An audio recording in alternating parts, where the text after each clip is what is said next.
All right, so I went ahead and bucked up some boards, some longs to put in for posts. I'm gonna do this one and this one. That's two.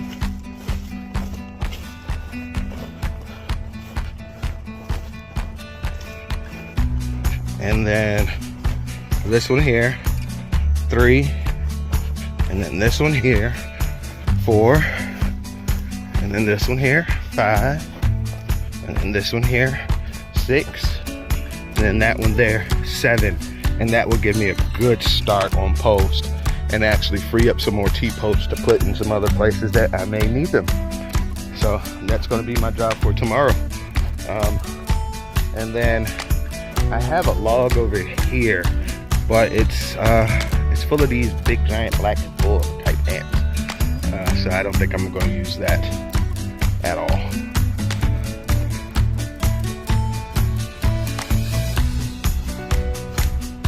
My guys took off out of here. Hey guys, really, Star?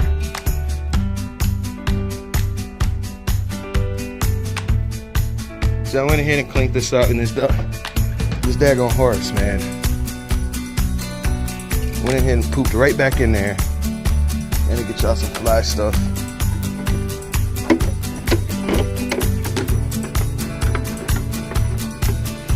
Went ahead, cleaned this up nice. Look at it, pooped right back in there. Alright, so as Mitty probably already know, I'm one of them guys, you know, I have an idea and I think and I think and I think and I pray and I dream and I think and I think and I think and I pray and I dream of the best way to utilize my money and my time as we're taking on this venture of building our homestead and our home, our forever home, and things of that sort. So today, even last night, you know, I'm just praying and thinking, what do I do? What do I do? What do I do? You know, yesterday originally I said I was going to replace those 7, 1, 2, and then 5 going up that way. But my time will be, and money will be spent more and better putting in this brace here. So it's going to be a T-brace there and then a post out here. And the reason for that is because here will be a gate. So I'll be coming from that post down this way as well. And then from here, it'll be a gate here that'll allow me to move them over to this next pasture. I'm going to have a series of different gates throughout each pasture to make sure that I can move them around efficiently and effectively. Or even when it comes down to cutting and maintaining the pastures. You know, I want to be able to move freely through instead of having to go all the way back out to one section or whatnot. So far we got these 3 in. I need to finish this one over here with some more concrete. But when I pull another bag, I'll go ahead and do that. So I'm taking my time. Like this one needed a bag and a half. That one needed a bag and a half. This one looks like it needs maybe a quarter of a bag left there. Using all 80-pound bags. So I'm going to put my next brace in, the one that comes here to here, from there, the middle one to here. And then I will get that concrete in, and then I will go ahead and get water on all of it. I'm not in a big rush to get water because it's raining off and on, and the ground is pretty moist too. So, you know, the water would definitely saturate this. So it's actually giving me a little more time to kind of play around. Not even play around, to do some other things, and then take care of the water portion all at one time. All right, so let me get back to work. Oh man, this is I tell my wife all the time, I learn so much every time I do something out here. This soil is crazy, man.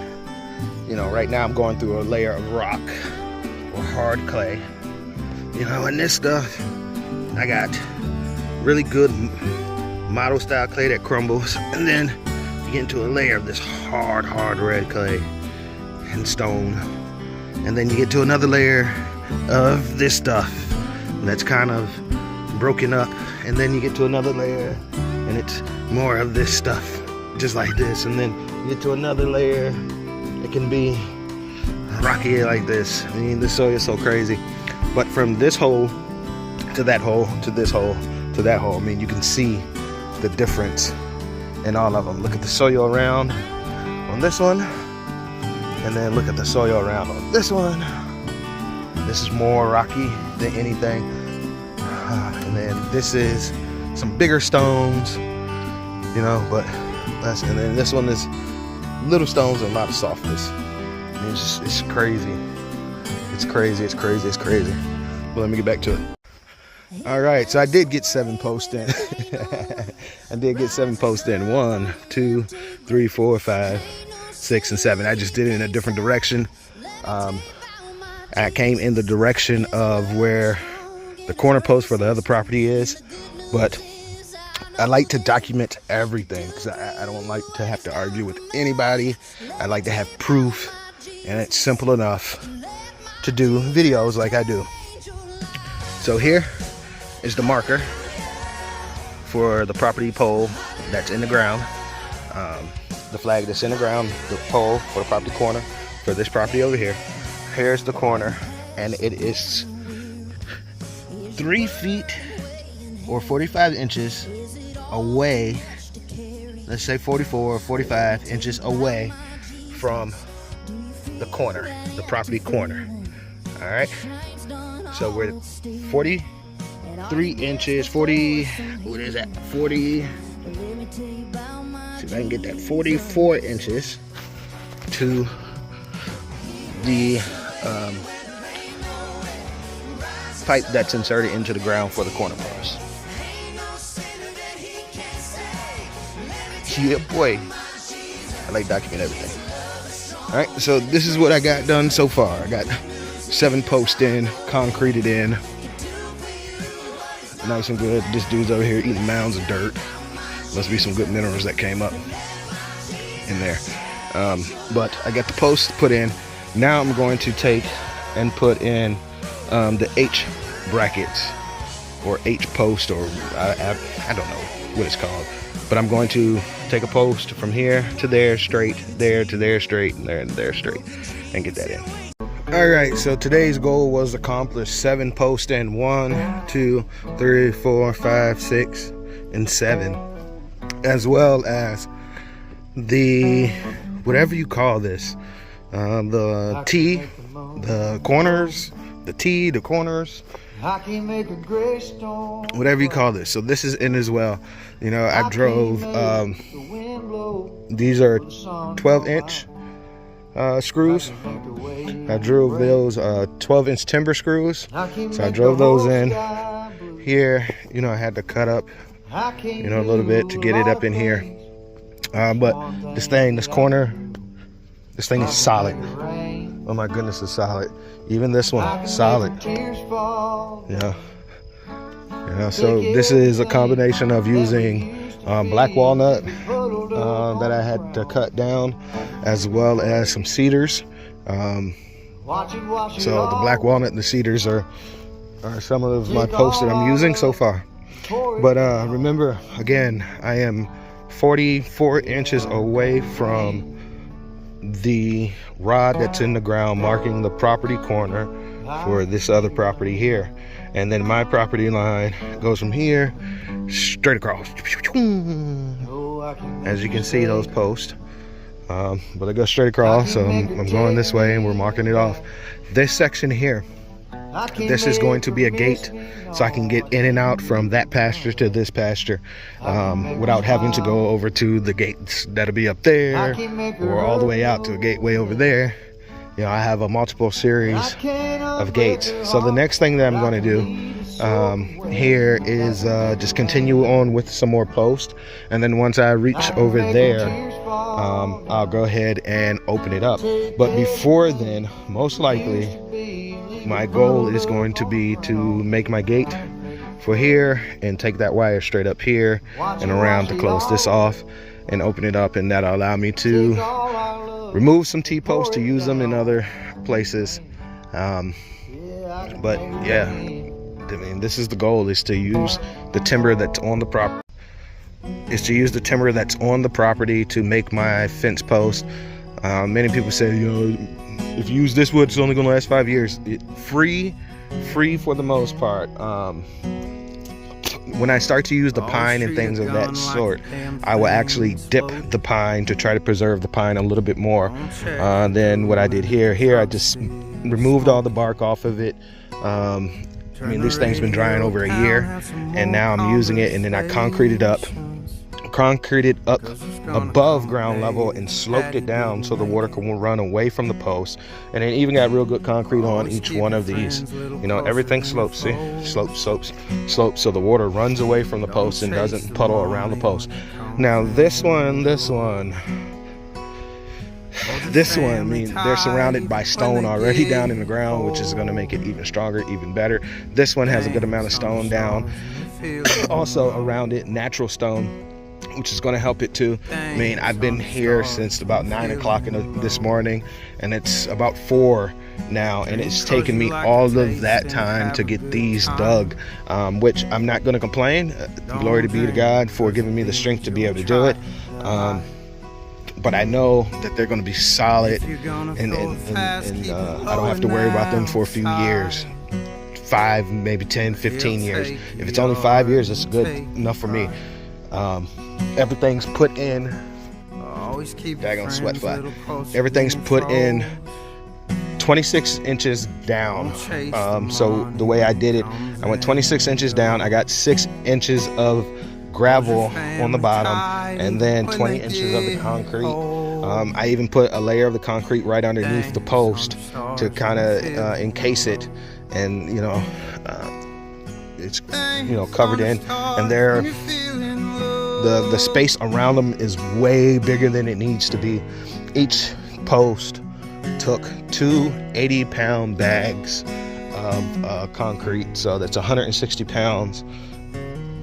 Am I right? 160. Yeah, and that's 160 pounds of concrete at the bottom of each one of these posts that I put in. The concrete is going to be the most expensive part for me. But as time goes and we get the house built, I can actually get it more in bulk and save some money by buying in bulk. So there you go. There you see the back on. And then we have this pasture. This is going to be a pasture. And then we have this north side yard. I mean, it's just, oh my Lord, it's coming together. It's coming together. It's coming together. Now I got some posts that I need to get off the ground next week, or this week coming up. I need to come up here and get them off the ground. Just want to put my wire over into my triangle. See, my brain's always thinking, it's like, oh, you can put the pig pen back here in this triangle and leave this just like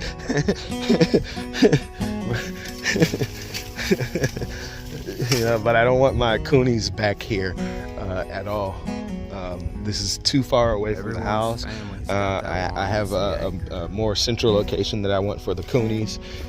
There's gonna come a day when you and from that location where I want the coonies, it'll be easier to get to the coonies if anything is going wrong, the yard dog or us, as well as it's a feature that people are actually waiting for us. It's a main feature because people want to interact with our coonies. So they have a location that's going to be up over there. But this is going to be all grassland. Silvo pasture is what we're doing here. And that's going to be our main thing up in this main part. Is silvo pasture, and then back there, I can't remember what it's called, but it's another agriculture style, but because we have a creek and it's a lot of wildlife and small game and water that stays back there, we'll be doing a different style back there. And then this is one of the main silvo pasture yards here. The trees spread out. Good coverage for them underneath the trees, and then a lot of grass growing underneath for forage and feeding and whatnot. But yeah, once again, there is my post. There is the marker, the flag for the corner post for this property up there, and I'm gonna get ready to go home. All right. So So we're gonna get some measurements real quick.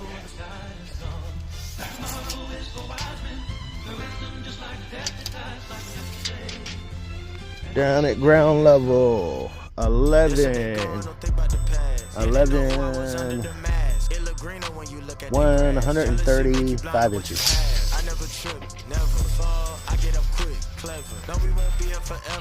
All right, at the top width, it's 130. At the bottom, it's 135. So go home and design my gate. Yeah, but I think I'm gonna leave that one tall. I think I'm gonna leave that one tall. I wanna hear well done. Shall I fillet me young? You never too old, you never too young. Come follow the king.